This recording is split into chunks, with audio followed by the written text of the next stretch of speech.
এই ভিডিওতে কিন্তু একটা আউট একটা নয়েজ কিন্তু আছে। এই নয়েজটা শুধুমাত্র এক ক্লিকে এই ভিডিও থেকে আমি রিমুভ করব। কিভাবে করব সেটাই আপনাদেরকে দেখাবো। ভিডিওটা আমরা সরাসরি ক্যাপকাটের মধ্যে নিয়ে আসলাম।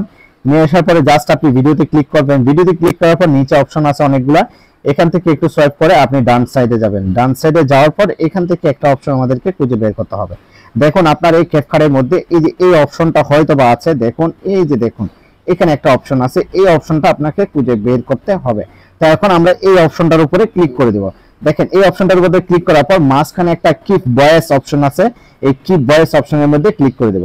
ক্লিক করার পর আমরা এখান থেকে এটা 100% হওয়ার পরে আমরা এটাকে টিক মার্ক করে দেব। টিক মার্ক করে দেওয়ার পর এটা অটোমেটিকলি আমাদের যে নয়েজটা ছিল সেটা কিন্তু চলে যাবে। আমরা এখন ভিডিওটা প্লে করি। দেখুন দেখুন আমার ভিডিওতে কিন্তু এখন কোনো প্রকারের কোনো নয়েজ কিন্তু যে নয়েজটা ছিল সেটা কিন্তু সম্পূর্ণরূপে একদম রিমুভ হয়ে গেছে।